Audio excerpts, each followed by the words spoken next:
Hi guys, welcome. This is your astrology overview for the month of January 2022.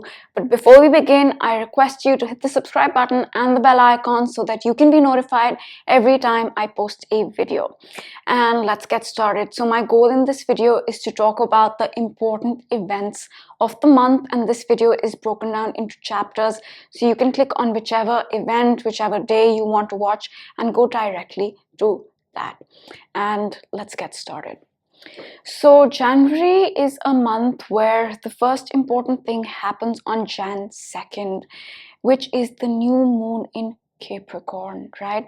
And on the same day, Mercury is going to change signs. It's going to enter the sign of Aquarius. So that's Jan 2nd.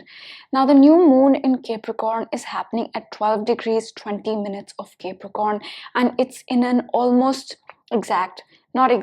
very close trine to Uranus. And what this means is that this new moon can bring in new energy into our lives quite suddenly and unexpectedly, right? And it's a positive aspect trine, so it won't feel very stressful. So that's the new moon in Capricorn on Jan 2nd, that it's a new moon that will bring in new energy quite suddenly and unexpectedly. It can even bring new insights and epiphanies. And if you want to know the energy in detail, you can always watch my new moon in Capricorn video, which will be out around the time of the new moon.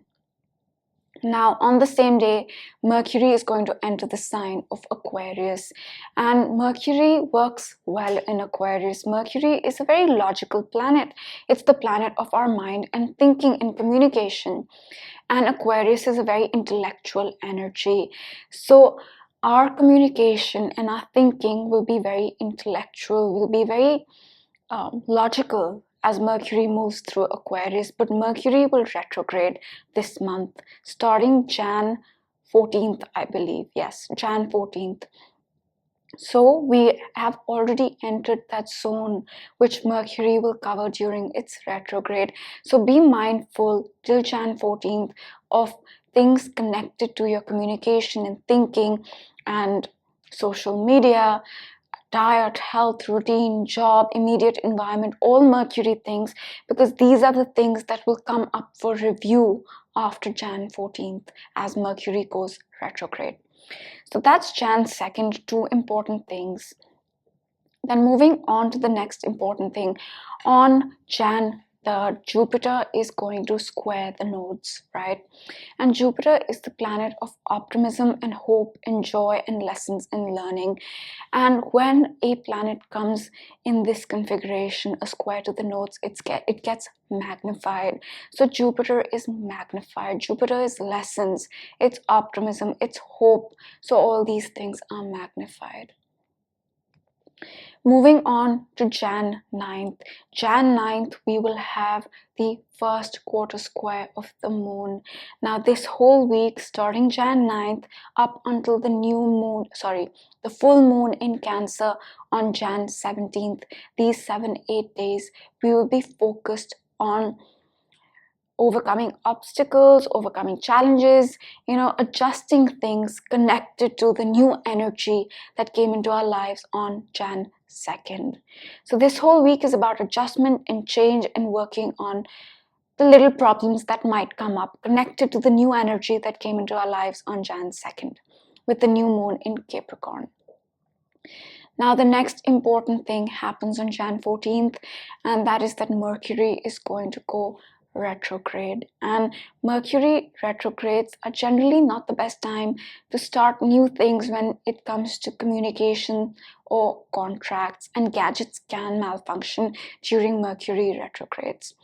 So just be mindful of this as we move through starting Jan 14th. And another thing I want to mention is that as we enter January, Venus is retrograde, and Venus went retrograde on December 19th and will be retrograde till the end of the month, which means that this is not the best time to start something absolutely new when it comes to projects and relationships. However, it is a good time to revisit old things, old projects, old relationships. and assess them and review them and learn from them. So that's the next thing. Now, the next important event happens on Jan 17th, and that is the full moon in Cancer. And full moons are typically completion points, culmination points, and release points. And this time it's happening in the sign of Cancer, which means what we are releasing, completing, culminating in many ways is connected to Cancerian themes of nourishing ourselves, taking care of ourselves, being with friends and family. So these are the things that we will be completing, culminating, or releasing. Perhaps emotions connected to the family, perhaps deep emotions inside of us, perhaps taking better care of ourselves. These are the overall themes of this full moon. And I will break down the full moon energy in my full moon video in detail. So that's the full moon in Cancer. Then the next important thing, there are two important things that happen on the same day, Jan 18th. We have Uranus going direct, and we also have the nodes changing signs.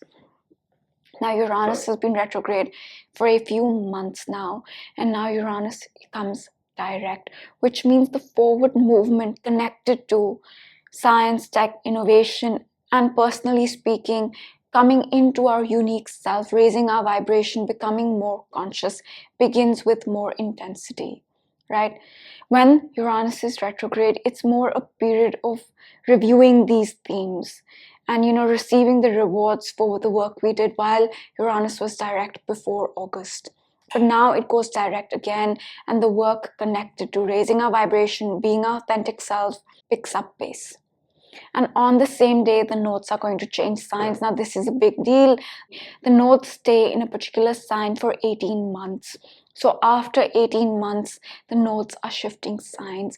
They're entering Taurus and Scorpio. The North Node will be in Taurus, the South Node in Scorpio, which means the themes that we have been working on for the past 18 months will begin to shift. The North Node in Taurus is about moving towards security. It's about moving towards what we value. It's about moving towards being more grounded and stable and secure. And what we have to move away from in many ways is Scorpio, right? So that's the nodal shift that will take place. We will need to focus more on what makes us secure. And the next important thing happens a day later on Jan 19th. The sun is going to change signs and enter the sign of Aquarius. The sun up until Jan 19th will be in Capricorn. The sun in Capricorn brings with it a very serious energy that is about working hard and taking decisions and making commitments. But because Venus is retrograde and Mercury went retrograde, we didn't really commit to new things or take decisions regarding old things about new things, but regarding old things, we might have worked on those things a bit more or taken decisions regarding those things that were previously in our life. So that's Jan 19th, and the sun entering Aquarius will bring with it a very detached sort of energy. And the sun typically does not really like to be in Aquarius, and that's because the sun rules the sign of Leo, right? And the opposite of Leo is Aquarius. So the sun does not really like to be there, but it is going to be there for 30 days, and the sun in Aquarius brings up Aquarian themes of equality, of finding our true unique self, embracing our true unique self, raising our vibration, raising our consciousness, right? Focusing on science, tech, innovation. So that's the sun in Aquarius. And the sun really does not like to be in Aquarius for one reason, right? Leo is a sign of the king. The sun is the king of the zodiac, right? And Leo is about that individuality, the king. And Aquarius is the opposite. It's about the people. It's about everybody being equal. So that's why the sun does not really like to be in Aquarius. So I just thought I'd mention that.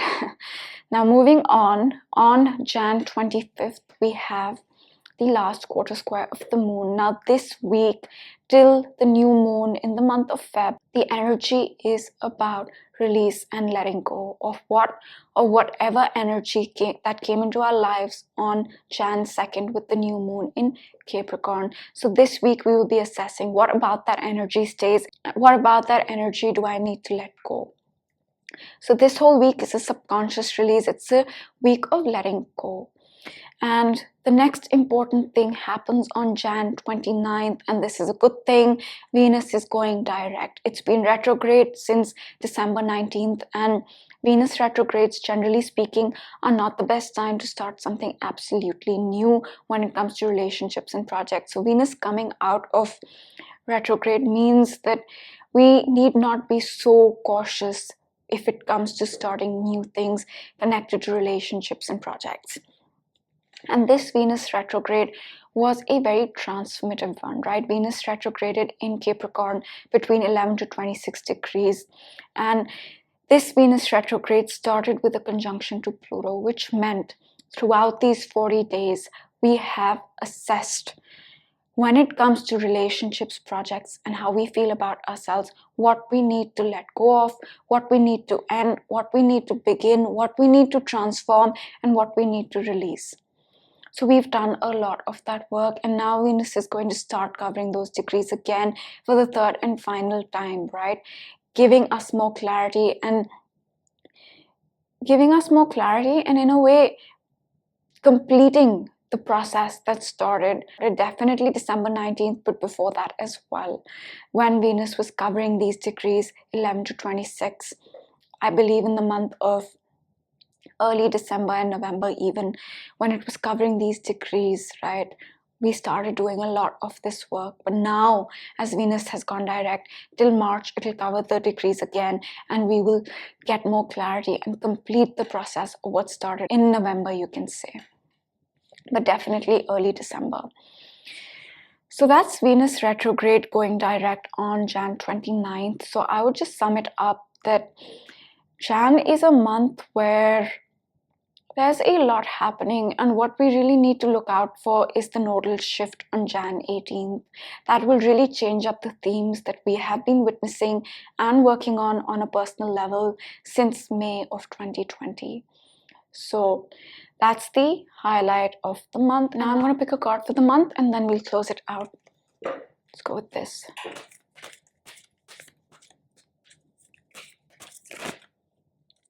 It says indecision. I use my intuition in all aspects of life. And I think one of the lessons for this month is that we might not be completely decided on things. And that's okay, right? This month is about figuring things out. Venus is still retrograde till the end of the month, and we will be assessing our projects and relationships and figuring out what to do with them. And maybe it's a good thing to not take a concrete decision in the month of Jan when Venus is retrograde. Let's go with one more card. Two cards flipped, so let's go with these two. Actually, there are four cards. It says here and now. It says not for you. It says higher power. And it says yin. And I think the message is pretty clear, right? We have to focus on the here and now. This is where our heart needs to be. Not in the past, not in the future. Here and now. Yin. This month is about being receptive. It's about listening rather than taking action. Venus is retrograde. Mercury is going to go retrograde Jan 14th.